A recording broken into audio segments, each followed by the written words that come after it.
Welcome to the DJ the Money Coach Expert Interview Series, the leadership edition of the interview series. I'm Nick, and as always, I'm joined by DJ the Money Coach, who's rounding out his vacation, his work vacation out in Destin, Florida. How's those last few days, DJ? Hey man, they are amazing, Nick. I mean, it's 91, sunny, the beach looks good, white sand beaches.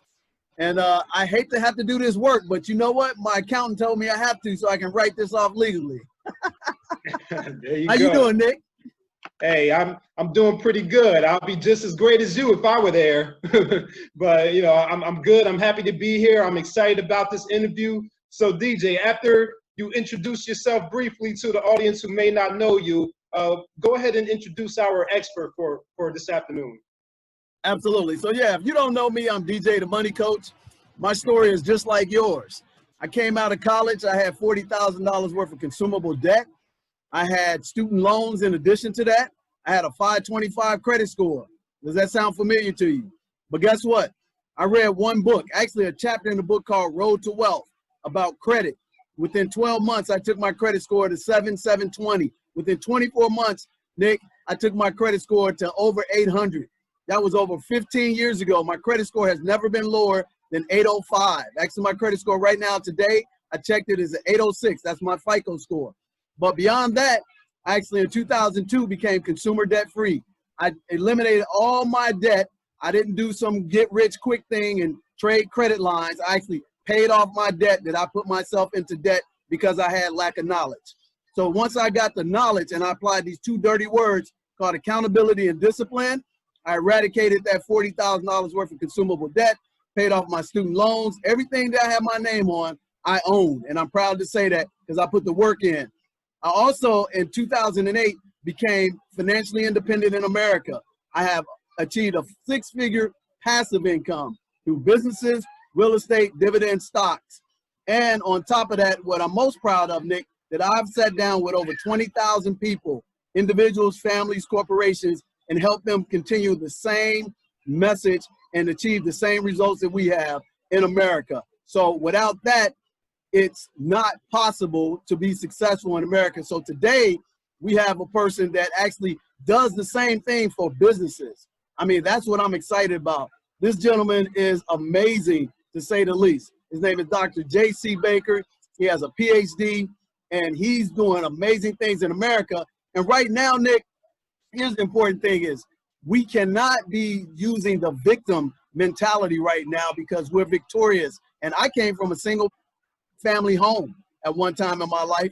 And my mother and my sister, we lived in a one-bedroom apartment, rat-infested, roach-infested apartment when I was 8.5 years old. I remember it like it was yesterday. But my mother said, hey, this is only a moment in time. We're going to still, shoot for the moon.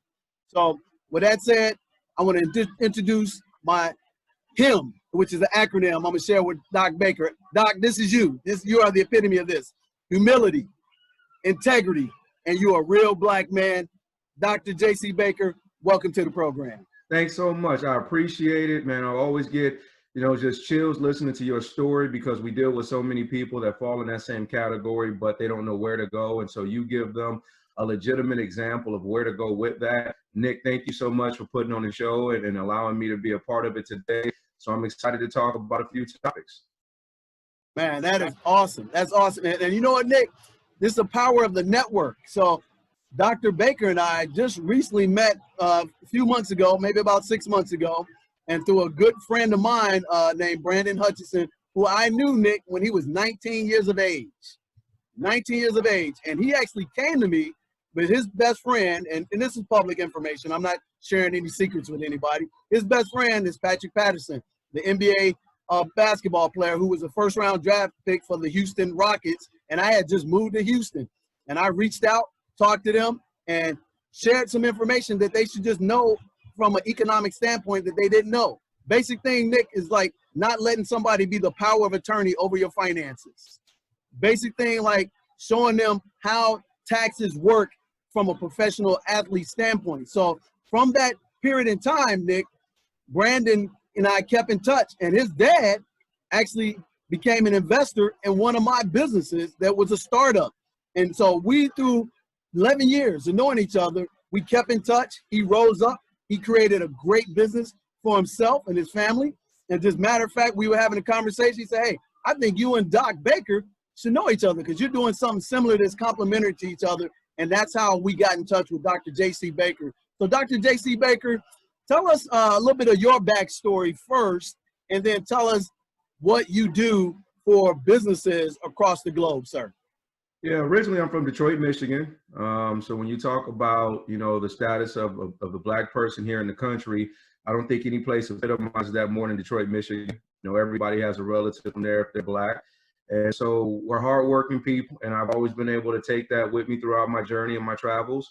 I own what's called a business hospital. So J.C. Baker and Associates is a business hospital, and we have 5 different hospitals around this country, and we have one in Manila, Philippines as well. And we work as a primary care physician for businesses. They come to us for any problem, any ailment. We are industry agnostic, and we are, essentially transcended upon any type of industry or any type of service. And when I say that, means that we've got 20 different specialties or practitioners that specialize in different areas that help me provide solutions for any type of small business. And we categorize small business as 500 employees or less, according to the definition of SBA, or $50 million and under is where we spend the bulk of our time. Wow, that's amazing. So how did you get there? Because I mean, you told me, about, how you were, I think in sales at some point in time. Can you speak to a little bit about that and why you decided to own everything that you have from back in the day to now? Yeah, absolutely. Absolutely. I think you actually make a really good transition, is that I've started my work career in sales, doing fireman suits back in the 90s, early 90s, 1993.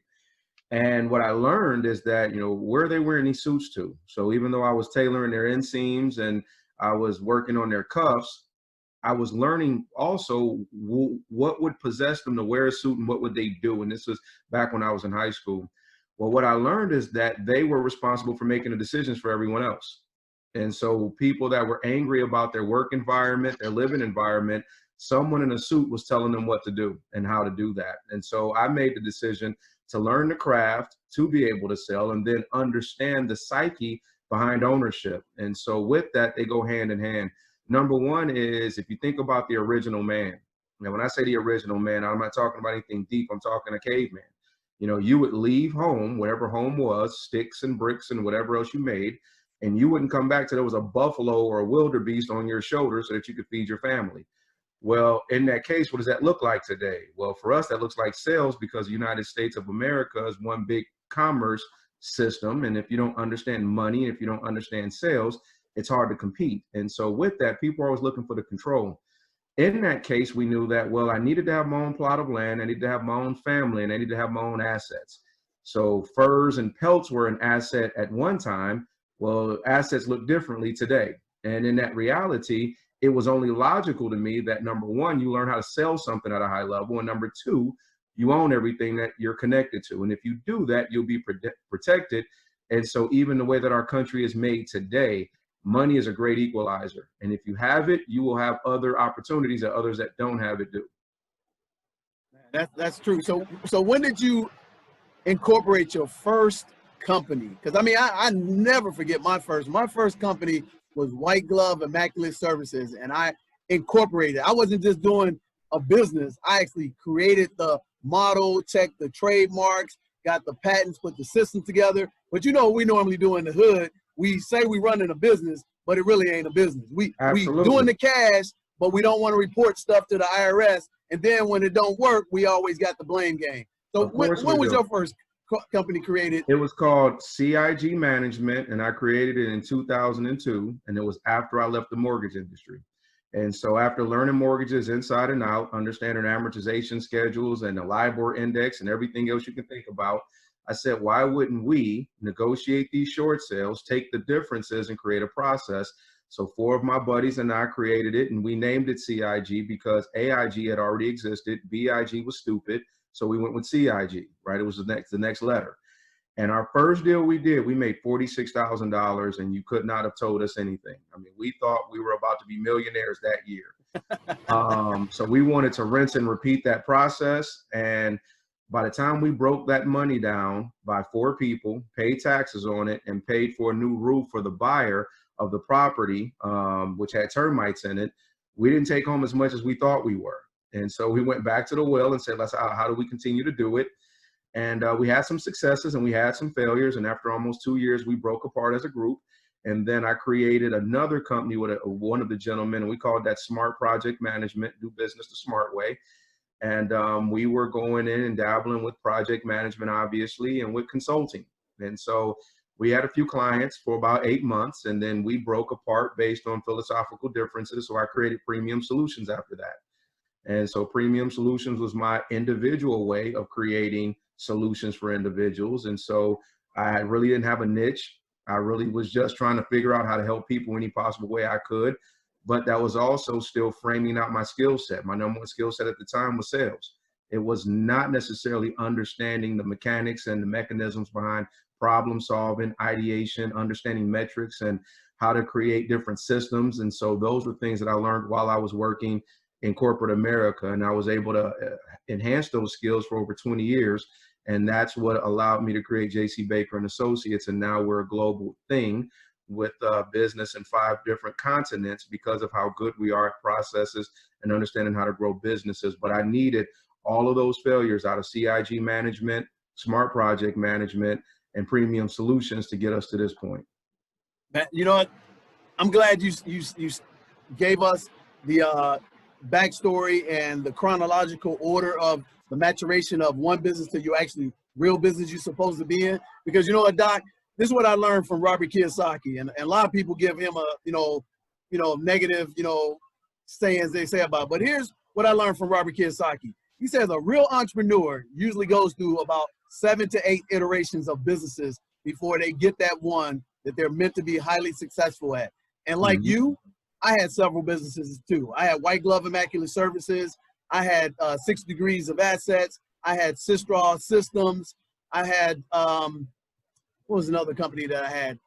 Man, it's so many of them. But as you were stating, each one taught me something different to actually become DJ the Money Coach and actually put systems and silos together and actually know the power of delegation and actually taking that delegation and find that. I think that point that you're making is one of the things that I talk to about all the entrepreneurs that we work with and small business owners, is that we underestimate the importance of the process. And we think that, well, because I know something or I'm passionate about something, that should automatically equal a dividend. And that's not the case. My practitioners from my hospital, at least the junior practitioners, if you will, they'll tell you how difficult this climb is for them. But we talk about embracing that because that's the thing that's going to separate them at a later time frame. So in this case, when I think about my journey, I used to be the athletic director of the University of Cincinnati. I also was a high-level pharmaceutical sales rep. I also was in development. I did network marketing. You do all these different things and you're trying to learn with an intent. And that intent is, what can I take from this to make myself bigger, better, stronger, and then combine that with my gift. When you think about individuals' gifts or their unique selling proposition, most people have no idea what it is. So it's hard to master something when you don't know what you are. There's one thing, and it's a science, and anybody out there can research it, but your frontal lobe isn't even developed till you're 25. Metacognition, which is the science of thinking about what you think about, doesn't even happen till you're almost a teenager. So you don't start thinking about things critically till you're 12 or 13, then your brain can't even handle what you're thinking about till you're 26. It's very complicated to figure out, how am I supposed to be amazing at something when I'm still developing and I'm still premature? It's like putting a cake in the oven. It looks like a cake, but when you put that needle in the middle to see if it's moist yet, and it comes out and it's nothing but batter, that means it's not ready yet. And a lot of times as business owners, as people, we just aren't ready yet. And then we look at our failures and we get discouraged by them because we weren't ready. Oh yeah, absolutely. So what's your PhD? What was the discipline that your PhD was in? So it's a business administration with a concentration on organizational leadership. So the way that I went about it is looking at businesses and then looking at the human capital needs to understand how that drives business decisions. So my personal expertise lies within execution planning, strategy, organizational strategy. I'm a 6-time author on a number of subjects that all touch that same parameter. And it was important because it does not matter how good your concept is, your invention is, where the market is. If you're bad individually, that's going to be bad. If your team is bad, that's going to be bad. If your ability to execute is bad, everything else is going to be bad. So I focus a lot on individual resources, how to understand your own offering, and then helping you execute at a higher level. You know what? I really appreciate that, because you have a radio show that's different than anybody else radio show that I've ever heard, including myself. I've done 3 radio shows in my career, but you actually go on the radio on Saturday mornings and you have entrepreneurs call in and you actually give them free advice right to the point of their pain points. Can you speak a little bit about that, Dr. Baker? Yeah, we are connected with the Business Resource Center here in Cincinnati, Ohio. It's on 1320 The Voice, which is, you get there at 1320thevoice.com. But it's doctor's orders. And we had played around with doctor's orders about 3.5, 4 years ago, seeing what the curriculum would be like, what would topics be like. Well, from there, we now prescribe certain topics that we think are important, but the radio show itself allows us to customize our solutions to real people in real time and give them real answers that they can take and then insert almost immediately. The way I see the world is that, and I don't want this to come off wrong at all, I think when you know something, you don't have to study for it, you don't have to prepare. Either you know it or you don't know it. I was raised an athlete, so it would be a thing where if you threw me a football, I would catch it. It didn't matter when you threw it, I have to catch the football. And so in that case, as a doctor of business, if you have a problem, then I need to have answers. And I need to have those answers ready at any given moment in time to be able to help the people. So I just happen to get paid for it once you need a long-term relationship. But my job is to make sure that these businesses are healthy all over the world. And so because I see so much, I'm involved in so many different industries and so many problems, I'm just in the process of creating solutions nonstop from the mornings up to the evening. So the radio show spawned out of the fact that there's a doctor's orders for everything. So if you call us, we're going to give you orders to be able to go out and remedy your situation. And is that only for the greater Cincinnati area, or is that anybody can call in that's a business entrepreneur starting, that they can get, this little quick, 30-minute or 45-minute help from you on the landscape? Yeah, it's actually nationwide. It touches about 1.1 million people in our nation. The reason why we get so many local calls is because these businesses are familiar with me here in the city. And so they want their opportunity to figure out what we can offer them. And so it serves as another free assessment for them. And not to mention the Business Resource Center here in Cincinnati does a lot for these businesses. And so they're all looking to see how can they do better, how can they increase their businesses, but it is nationwide. So how are some of the things right now? So, because like I said, we don't want to play the victim role, things that happen, systemic racism, COVID-19, those things are going to happen. You got to continue to move forward in business. So right now, for those people who want to, make excuses and blame what's happening that's been happening for 400 years, from a business perspective, what should be the things they ought to be doing right now? Because here's what I'll tell you, Doc, my business actually has doubled since COVID-19. And now that, unfortunately, this injustice is happening, I'm having people call me because I'm a Black man, that they want to have a face to put on these, take care of their guilt. And I'm not going to turn away any dollars if I can do the job legally, ethically, and morally sound. But what should that average John, that average Jane be doing right now in this particular environment? Well, I think number one is you got to learn how to play the game and know that the game will always come with adversity. If I can once again use another athletic analogy, interceptions will happen, fumbles will happen, penalties will happen. That's not the point. That's a part of the game. What you have to learn how to do is adjust outside of it and control all the variables that you can control. So when COVID-19 hit, we were actually one of the first companies to offer disaster relief services. And we put that message out immediately and we put it out broad. And from that standpoint, obviously, we had all kind of traction that came from that. Now, we weren't making revenue from that. Those were legitimately sales that we were not looking to transition or convert into clients. So we thought that would have been disingenuous. So in that case, we were working there. But what they found is that there was more to our business than they knew. Our solutions were more robust than they knew. And therefore they started to seek more, and we started to gain more referrals out of that. And our work became even more global. So even though we were already doing work everywhere, I'll give you an example. We're really close to doing a deal over in one of the Asian sectors. It's going to be a solution in a box, if you will, but we've got access to 600 million people now with this solution. That solution would not have existed if we hadn't transitioned and was smart about what we were doing in March.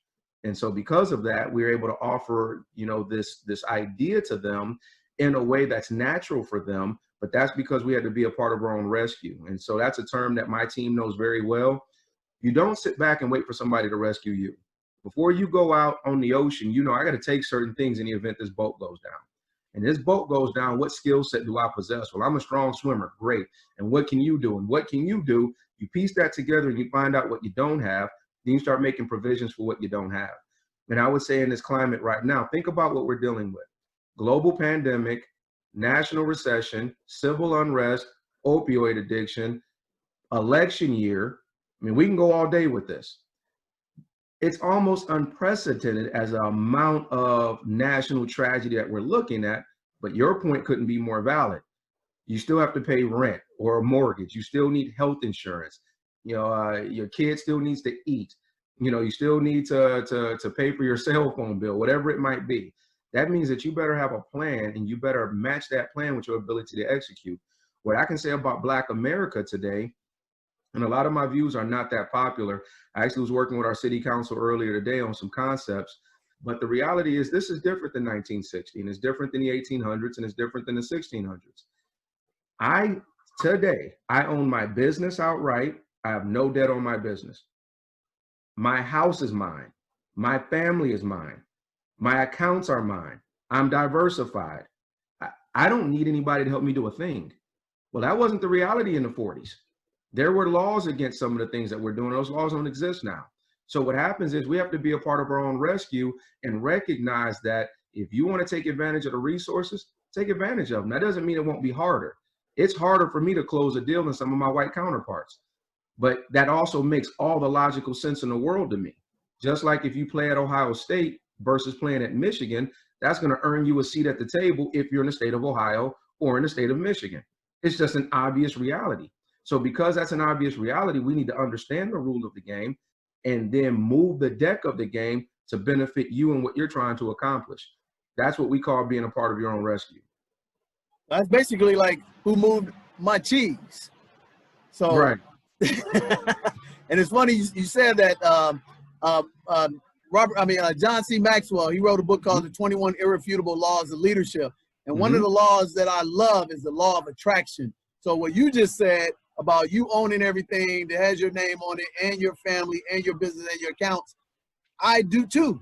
But if we didn't share the same principles of success and we put the work in over 20 years and we're not fly-by-night successes, we wouldn't have been attracted to each other in the first place. Well, absolutely. And so in that case, that's being a part of your own rescue. Once again, I'm from Detroit. That doesn't mean that my entire livelihood was based on success. I come from what we call mildew and mold. I've seen the worst of the worst. And what we recognized is that there was also another way. So what do you then do? Do you accept where your current reality is, or do you decide to change those things and say, you know what, I want to do different. I want different.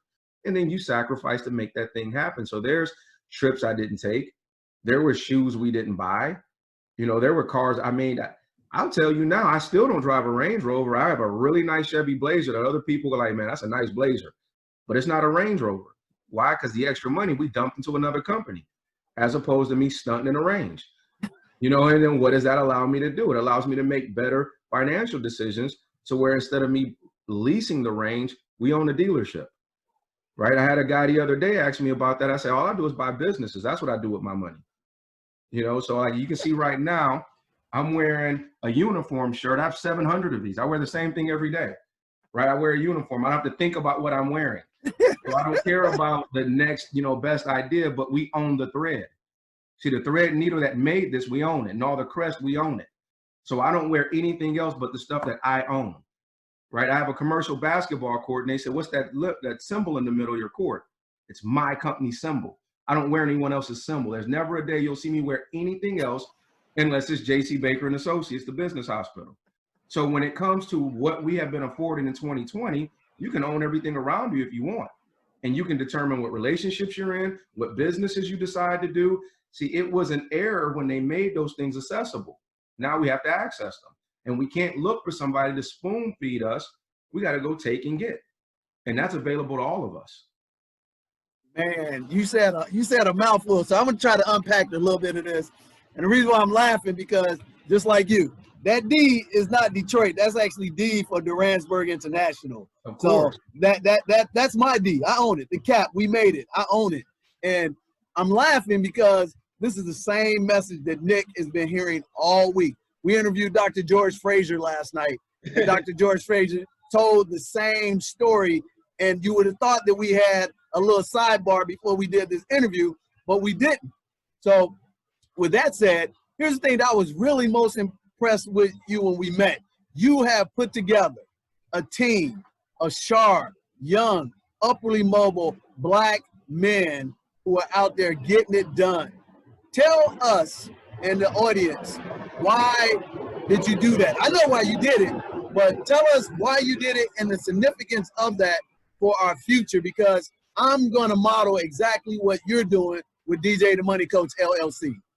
Well, before I created JC Baker and Associates, the business hospital, I was at a very large dealership here in the Cincinnati metropolitan area, 100 years old. And we had pretty much shattered every record in 100 years of selling in this region. I'm talking Indiana, Kentucky, Ohio. And I did with a staff of 24, predominantly of color, which was not done intentionally. It just kind of happened organically based on, you know, networks, where you frequent, those things. And what happened after 7 years of being highly successful there, and I decided to create my own company, I brought a few of them with me. And I just said, look, you guys can work there, or I can teach you how to be able to make your own money for the rest of your own life and be in control of your own destiny if that's what you choose. Take the paycheck there or follow me with uncertainty. And so I brought a few with me to uncertainty. From that standpoint, I know that I'm a master team builder, but I was a little different with my approach to here, is that we wanted to make sure that everyone that would attach to JC Baker and Associates would be like-minded. So I kept them all as contractors, but we didn't want to make any of them employees. Not because we couldn't afford it and not because we don't know the process. What they understand is that my hope for them is that they are always in control of themselves. So therefore, it's not, well, Dr. Baker didn't do this or he didn't do that. Whatever you have or don't have will be because of you.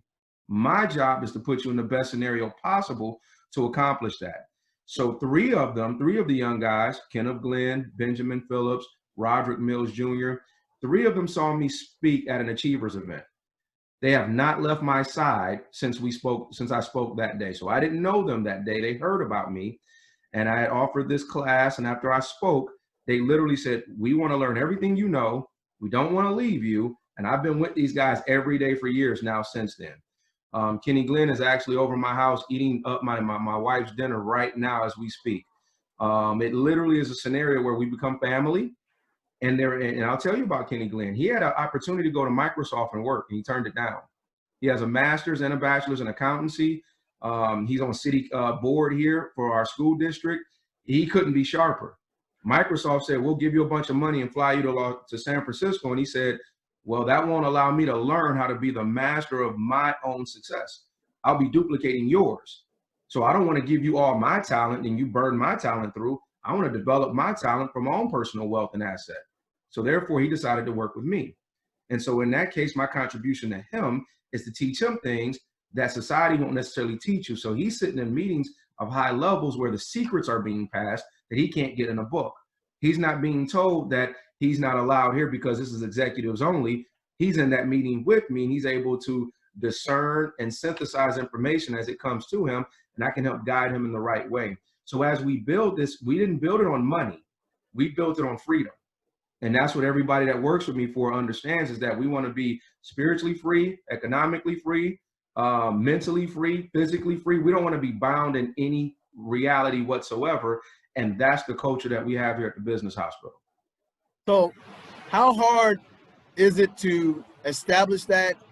And why aren't many other people that look like you and I, specifically Black men, doing that? And I know why, but can you explain it to us from a scientific standpoint? We're Because conditioned to be slaves. And I'm not talking about from the institution of slavery. I'm talking about just from the reality of our culture. And it's not just blacks, it's all people. For an example, when you go to a grocery store, you don't buy what you want, you buy what they present to you in the fashion that they present it. And how do they know to do that? Because market research dictates that.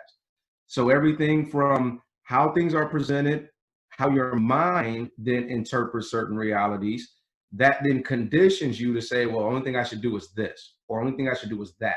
So it's very difficult for me to find people whose mind is wide enough to say, you know what, there could be something else. And so in that case, when they come work for us, they say, what I ask them is, what do you want to do? And they tell me. So Kenny Glenn, for an example, even though his bachelor's and master's in accountancy, he didn't want to look at spreadsheets all day. He didn't want to do taxes. That was not in his wheelhouse. He wanted to do financial strategy. So I said, okay, let's do financial strategy. And he said, I also want to help micro businesses that have, 5 or less employees, or people are just starting up. He has a heart for that because of his city board position. He wants to see cities flourish in the urban sector. Well, now he has the ability to do that because now he's working in his passion. So he works in his passion, he works in his gift, and then we apply the right resources around him. Whereas Benjamin Phillips said, I want to go overseas and I want to learn how to deal in the Asian market, and I want to do all startup work and learn how to fundraise through seed capital raising all the way, to IPO. So we sent him to the Philippines, and that's what he's doing there. And so we opened up our hospital there so he can get that experience. The point is, both of them are diverse in what they wanted, but they're free to do whatever they want. And so in that case, if you're not programmed to think, well, I just graduated from college, I need to go get this job. Or I'm 18 now, I need to go get this job, which that's fine too. But there's a certain level of programming that comes along with that. So in order to break away those chains, you got to look at the world differently. So for me, and what they learn about me and my team is that there's nothing out of my boundary. If another man did it or conceived it or conjured it up, I then believe that I can go past that point. So because of that, we operate in that realm. So nothing to us is ridiculous if we have evidence that it can be done. And so that's the difference in our culture, what I think, versus just the standard person. The standard person has a linear thought process of how they should exist in this world, and we don't. So how soon do we have to start re-brainwashing them? I mean, Leo Burrell wrote a book called Brainwashing. I can't remember the complete title, about Black culture. And I know from a simple standpoint that, you know what, everything that you do, you've learned. I mean, you come into this world with only 3 knowledgeable things: knowledge of fear of heights, fear of loud sounds, and fear of speaking. But everything else is learned. So at what point, what age do we need to start getting our children this learned new paradigm and create a better pathology in their life? Well, I would say it comes from the beginning. I've got 3 daughters. One is 19, one's 14, and one is 6. And all 3 of them are completely different because their age ranges are so wide. They've met me at a different time in my life. So what the 6-year-old knows is dramatically different than what the 19-year-old knows. And because the 6-year-old only knows ownership, whereas the 19-year-old knew ramen noodles and struggle. Right. And so now you've got different levels of their reality. So even deprogramming my 19-year-old is far different than my programming of my 6-year-old. So if you start that in the beginning, now there's going to be a lot of people lost in that shuffle because it has a lot to do with your own development and your internal desires. But as a pure programming standpoint, my 6-year-old will say, we own stuff. She knows that we have a nonprofit organization that we help needy families. So she knows that we're not the needy family, we're the family helping families. So she would never have her hand out because she only expects to give, right? Whereas if you come from a different paradigm, you'd be looking to get something given to you. So we have to create that as early as possible. You've got a son that I've had the pleasure of meeting, and that he's talked to a few of my guys. And one thing that we know about him is that he's business minded. He thinks ownership now at 13. So he's right, even though his metacognition is still developing and his prefrontal lobe hasn't developed yet. What we do know is that his habitual behavior says ownership. And so therefore his programming's already started to underline from that standpoint. So it's really as early as we possibly can. And some people, quite frankly, are going to be lost because they just can't see that type of a movie. That movie is just foreign to them, but it's not too late to start it over. Yeah, I mean, and you know what, Doc, I gotta thank you, man, because that's a priceless gift that you afforded my son, Christian, to be connected with Brandon, and he actually gets on the Skype by himself every Saturday when Brandon's available. When Brandon tell him what time, and they go do that mentor relationship, man. And I want to thank you, man. That's the best gift you gave my son this year. Yeah, but I you can't gave him tip a my hat gift to of you. being able to even understand that that's even valuable. So instead of him asking for the newest pair of shoes that cost too much, he's trying to figure out who he can network and be mentored by. That's a different paradigm. And the thing is, that ability is available to all of us. I mean, you'll be shocked as to how many people we offer our services to and say, let us teach you a more excellent way to climb, only to go back to what they're used to. You know, and it's only so much you can do with that type of mentality. But if somebody wants better, trust me, they can do better, especially, I mean, look at some other countries. I've been afforded to go to a lot of countries, and we can complain and bellyache here until you get there. And then you get there, you think, man, that could be us. Oh, true that, true that. I myself too, been blessed to travel to several continents and several countries. And I think my mom gave me that gift because she's always been a world traveler. But at the end of the day, when we come across this continental divide that we have right now, and we have a lot of optics going on right now. You know, we want to change the ancient Jemima, you know, look, we want to take down the Christopher Columbus statue. And I know, and I was sharing this with Nick, Dr. Baker, that, you know, that's like that game, the 3-card Molly, you know, they're doing this over here while they robbing us over there. So speak to that to me, because I firmly believe that companies like yours, companies like mine, the phone should be ringing off the hook so that we can have vendor relationships with these Fortune 1000, Fortune 500 companies. And they should also hire Black men and Black women that are qualified, not just because of the color of their skin, but they're doing all this optic stuff, you know, this dressing and everything. Speak to that for us for a second, please. I actually think that the optics, as you call it, makes all the sense in the world, although I don't agree with it. The reason why I say it makes sense to me, when you think about life, whether you're an animal, you know, in the animal kingdom, or you're a human, it's all about survival and protecting yours. And in that case, you know, when you look at white America, 77% white, Blacks are 13% of our population. It literally is logical that I would create a system that would exclude you. Not because I'm being evil, just because it's actually the natural function. It's Right. actually illogical for me to create a system that allows you to benefit inside of that. So therefore, we would have to look and say, all right, what are we really asking them for? So I challenge a lot of my constituents and say, okay, if we're going to ask for something, what are you asking? Well, I want them to respect me more. I said, okay, well, what does that respect look like? And does it look universal? And that answer is no.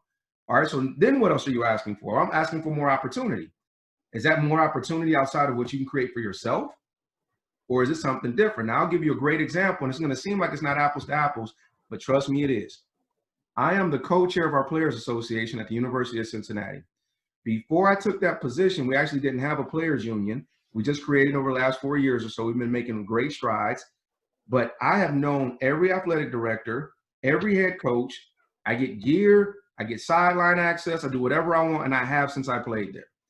I've got other players that say the university ain't never did nothing for them and they should do more to reach out to them. So which one is right? And they say, well, they call me Bake, by the way. So they'll be like, Bake, you're different. Say, why? Because you actually engage with them. I say, I'm different because I want sideline access. I want press box access. I want to know who we just signed and recruited. I want to know what these players are doing. I want to see what happens when they get drafted. I want that access. So because I want the access, guess what I did? I took the access, right? So I didn't have to wait for them to hand it to me. I said, look, I played here.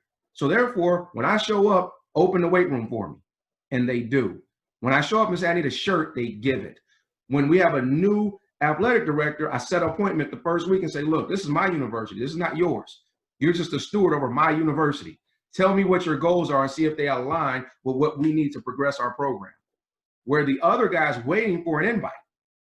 So once you transition that back to these large companies, I can do business with them anytime I want because I'm going to make them do business with me because I have a first-in-class offering. Now, some people are going to want to do business. Well, no, we'll skip them. And I'll do business with the ones that do. But just because you change Aunt Jemima's face off of it and you remove Uncle Ben off the box, to me, both of those are irrelevant, right? It's like having a redskin on the side of the helmet. To me, what I care about is, can I provide for my family at a high level and be my own man without begging someone to take care of me? Can I then pass that same message to the people I care about and then uplift them to operate in the same manner? And what I know in 2020 is that we have the ability to do it, whether Procter & Gamble or whether GE decides to do business with me or not. Does that logic make good sense? Oh man, that makes absolutely good sense. I tell Nick all the time, hey man, my number one asset is confidence and ability to open up my mouth to ask for the no. I'm going to go out and I'm going to make the 1,000 phone calls. I was just telling my son, Rodney, I said, when I get home from this vacation, your dad's going to make 1,000 phone calls this upcoming week to all these companies so they can tell me no, so that I can get business to grow your legacy, that you never got to work for somebody again in your life. So, I mean, that's... Let me cut that off. What's amazing about that is you're going to make 1,000 calls and maybe 950 of them, tell you no because you're Black. But they don't tell you you're Black. Maybe they do. So what? As long as 2 say yes, that accomplished the goal. And the thing is, you have the ability and the right to do that in 2020. Now, it might take a white company only 100 phone calls, right? We get that. But that's no different than the overweight person that's not allowed to have the same diet as the fit person. You understand? Like, there's requirements and restrictions on anybody. Just like when I walk into the University of Cincinnati without a ticket or a parking pass, how come he's allowed to walk going there? Because I was a record holder there. Whereas for you, you might have to buy the biggest package and the parking pass. Well, that's unfair, but you also didn't play here, right? So that's the way our country is set. And the thing is, for us to act like that doesn't exist is laughable to us, and you're not being a part of your own rescue. So why are we still living in that world that we still are shocked by the things that are happening based on what you just said, Doc Baker? Because we're passing that same paradigm along. No, we're not having enough courage to say, you know what? We don't have to settle for these things. So if we're 13% of the US population, we can operate like we're 26%. Very similar how the Asians do. Very similar how the Jews do. We can do that. But we have to choose to do that. And we have to choose to break away from mentality and say, you know what? No, I'm free enough to accomplish whatever it is I want to accomplish. And that's the part where we've been stuck. Great point that you just mentioned about the Jews and the Chinese. Here's what a lot of people missing right now with COVID-19 and the unrest is going on. And I know you're involved in the NBA, so you're gonna know exactly what I'm talking about. 30% of the revenues that come into the NBA come from where? From China. Yeah. China. But I don't hear anybody talking about when Daryl Morey said democracy should be in China, and China, when our American All-Stars were over there for a major event, shut it all down. Shut it down and has not re-engaged since. So why don't we apply the same principles that China showed the NBA and do the exact same template and model? Well, because China has a different cultural makeup. We actually lack, unified tradition. We lack an actual place all as ours. So in this case, you can't post whatever you want in China. You can't just say whatever you want in China. The way that they operate is far different. And so they have control over that. So they make the declaration and say, we don't want to participate. Nobody's participating. In some cases, that freedom works. I'm worried that lack of freedom works. Some cases it doesn't. In the United States, we have the freedom to make bad decisions. We have the freedom to be divisive. We have the freedom to not even care. So because of that, it's hard to get a movement because you can't simply make everyone be a part of the movement, right? If being an athlete, I've heard Blacks say they only got the sport because of us. Okay, let every Black man quit right now. There'll be a new crop of Black guys taking those jobs. And hey, I'm 42. Let them call me and tell me they got a contract and I'll run a couple routes now, right? I'll take AJ Green's spot now, right? If they offer me a contract. So what happens is it's not the removal, it's the fact that we have so many freedoms. So because we have freedoms, what actually happens is called the paradox of choice. You ever go into a food court and have no idea what the heck you want to eat because it's too many choices? Then when you decide to get the General Tso's chicken that China Wok gave you, you feel badly because you thought, man, I probably could have had that sub over there. But then if you ordered the sub, you wanted the pizza. But if you got the pizza, you probably should have got a smoothie, right? It messes your mind up because there's too many choices. Our country does that to us, is that there's too much. Everybody says, what about me? But what this country was made on, which now we have access to, and I need to be clear about that. We didn't always have access. Right, absolutely. In 2020, we have access. Is that now we can create whatever we want. You can be wealthy without working in 2020 in the United States of America. Literally be worth millions and millions of dollars and never go to work one day if you understand the stock market, if you understand real estate, if you understand venture capital. I mean, there's a lot of things you can understand that will make you wealthy, and you never have to go anywhere but on your balcony in Destin. That's right. Right? That was not always the case. There was a case where you got up coming from Detroit. Everybody in Detroit works at the plant. And they would get up, early and work at that plant late with their overalls. Right? That's not our reality anymore. That's funny you said. So before we get off this topic here, I want to go just a little bit deeper about China. And here's why. Because China has leveraged their power and censorship in America. So here's what I mean by, because all of the communicational contracts that the Chinese had with the NBA, the broadcast contracts, the satellite contracts, the radio contracts, all of that has been shut down. And even though you give the example that if all the black players that had consciousness decide to stop playing, they at some point in time have to realize that you got to come together in seminal moments in time. You're 42, I'm 52, okay? So here's my thing. I've been through 3 catastrophic events in America that I know of. 9/11, 2008, and 2020. But here's the common denominator, Dr. Baker. My business has gotten better after every one. And for the simple fact that we live in a digital information world, and I was an early adopter. So with that said, if we take the message that China's showing is the template and we study things and we see what works, why aren't we collectively, even the small group of businessmen, you and myself, not coming together and say, hey, let's start a revolutionary business opportunity where we can have equity and ownership and leverage the technology that actually enables us to leverage the people that we are, suppressed by. Why aren't we doing that? Because China is showing us the template that works right now today. And again, nobody's talking about it. So the 3-card Molly is happening and nobody's talking about China and their impact right now in America. Why is that, and why aren't we doing it? Well, there's a host of factors there. One, you got to be comfortable in the space. When we talk about technology, you talk about ownership, you talk about diversification. Culturally, we're not as comfortable with that. Now, some people would say, well, that's your opinion, but my opinion is valid based on experience and research. When I told you earlier that we're working some deals out in Thailand right now, that's getting us closer to China. There's 600 million people there that they're saying, Dr. Baker, if you create a digital solution, we're going to force 600 million people to use it. That's incomprehensible to us here. But guess what? We had the foresight to know that that region does business differently. And so therefore we have to integrate with that.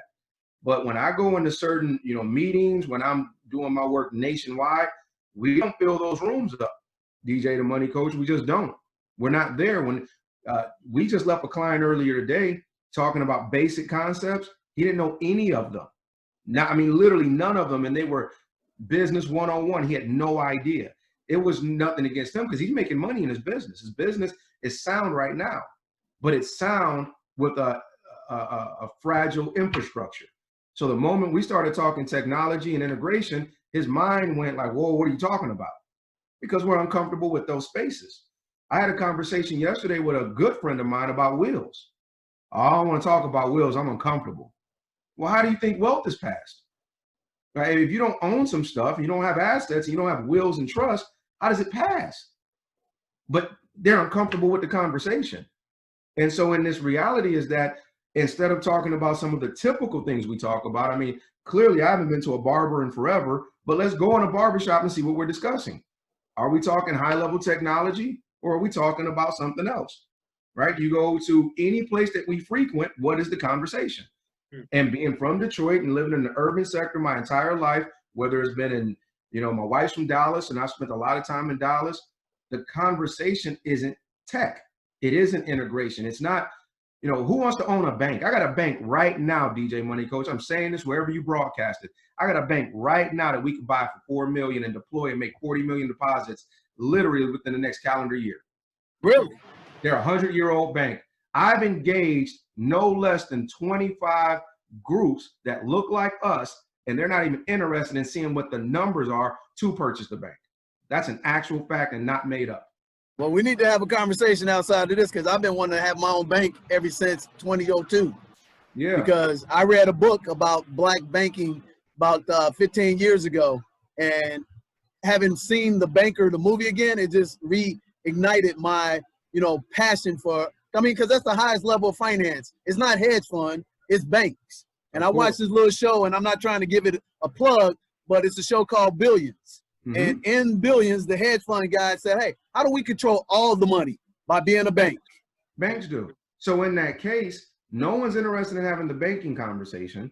No one's interested in talking about MVPs, prototypes, wireframes, integration, APIs, and tech. Well, let's talk about stocks and options and trading, and no, they don't want to talk about that. I don't know what you do from that point. Because if we're not going to own all the stuff around us, we're not going to bank, we're not going to invest, we're not going to do venture, we're not going to do tech, well, it's only so many apparel shops and barbershops that exist. So you telling me, Dr. Baker, that we always, as the masses, are going to be sheep, and we always going to be consumers? Or will there be one day that your children, my children, and your children's children will see a different paradigm because we change the pathology of poverty and enslavement in our mindset? Well, we have to. You know, we have to. I challenge my brother a lot. My brother makes a really good living as a truck driver. And I told him he has to learn how to own the trucking system. And then how do we invest in these vehicles that Elon Musk is talking about, considering that they can push a button, they can drive from New York to California without stopping. Well, that will remove the average truck driver. Point is, my brother has 5 children. When you talk about moving the paradigm over, is that, yes, maybe my brother gets it, but we need my nephews to get it, right? So that's what allows our culture to make this shift. So education is a part of it, but it's also understanding that how is this game played and legitimately understanding the rules of the game. And a lot of times we just don't understand the rules of the game. And in this case, my hope, so I'm not saying I'm doom and gloom on this or that I'm negative in my thought. What I'm saying is my hope is that we understand that there's a different game being played, and they opened it up that we could play it. We better start playing that game. You know, just last year, there was 2,024 billionaires and only 3 were black, and their total net worth was $7 billion. 2 were entertainers, and the other one was Robert Smith. So you had Oprah, Michael Jordan, and Robert Smith. Everyone else gets excited about Dr. Dre, Puffy, and Jay-Z and how close they're getting, but once again, they're still entertainment. But so again, that's the optics. So the only thing we're going to do is tap dance the rest of our lives. That's so. Be the case. Man, hey, Dr. Baker, we could talk about this forever, and I know you're very busy. So tell us what you and I can do, and people like us that are watching this program, and how we can work together collectively and do cooperative economics. Because I know you're doing a lot of great things in your non-for-profit, and we're trying to do great things in Title I schools in Texas and Illinois. How can we reach out and work together or bounce some ideas off of each other in a brain trust or something to that capacity? How can we do that and move this needle forward a little bit further? Well, I think number one, we're doing it now with this dialogue, and whoever's watching or whoever this gets pushed to. I think with number 2 is every business that you know of, they need to talk to me. If I haven't scrutinized their business model, their revenue channels, and we've done a little bit in the past, but I need to look at all of those things to make sure they're as healthy as possible. Every person on the financial side should be talking to you to understand how to govern their own personal finances. Then from there, that movement from what we can control needs to grow from there. Because if we talk about shifting the mindset, you don't need it to live a good life. I don't need it to live a good life. But in order for the rest of our culture to live a good life, then yes, we need to grab everyone with like-minded resources and then start putting that in a very formal way so that people can access it. But then the other part is we got to want to access it, right? That becomes the other point is, are we interested in accessing it? And so if we're not, then it becomes of no profit to anybody. You know, so we can scream on the moon and we can offer webinars and we can offer seminars and conferences and packages and disaster relief. But if you don't want it, it's not going to matter. You know, it was one thing with, you know, my junior practitioners, when they first started working with me, they said, how come majority of the people that hire you are white? I said, because they understand my offering. It wasn't because I was programming to them. They knew I knew something that they didn't know. And they were willing to give money in exchange for what I know. Well, our culture has to do the same and say, look, somewhere along the way, I got to pay some people some stuff to teach me some stuff that I don't know. And I got to be okay with that, no matter what I have to sacrifice in order to get it, even if I have to piece that together. I know for myself, you know, there's a great verse by Rakim, my favorite rapper. You know, he says, I can cope because I know that I'm broke from having sense. Right. And so what he's saying in that instance is that, man, the only reason why I'm broke is because I'm doing things in such a methodical way that eventually I know I'll get paid.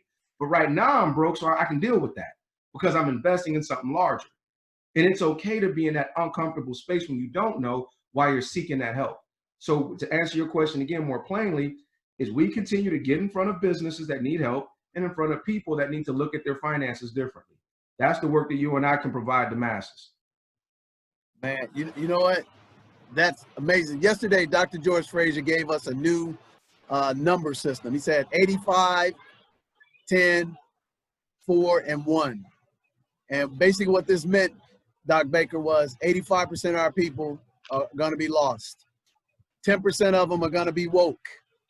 But 4% of them are going to get a program, and 1% are going to actually succeed out of the 42 million people. So I'm going to make sure that I stay engaged with you and make sure that we put everybody in front of you, and including ourselves, with our new business model, DJ the Money Coach LLC, because like I said, the thing that I take away from having met you is not having the opportunity to get my son, you know, into your network and learn, but it was taking the model that you put with those strong Black young men and putting the model together with Nick, with Courtney, with Marcus, with Ashley, Renee, Shahara, Astoria, Jonathan. I sensed our first meeting, I didn't have DJ the Money Coach LLC when we first met. I've been always called DJ the Money Coach through my company, 7 Spheres of Money in Durantsburg International.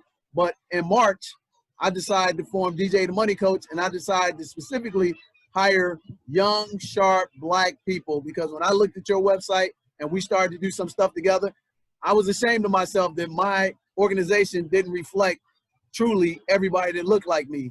But my team had the skill sets, but they all didn't look like me. So I changed that because I own it.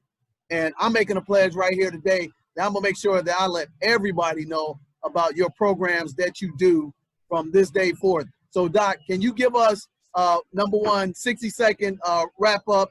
Number two, give us your information twice. We're gonna put it in the links as well. And number three, tell us what you're excited about for the future for your children and your children's children.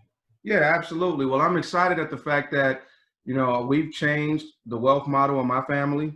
I give all my credit to my natural father, who told me there was a better way.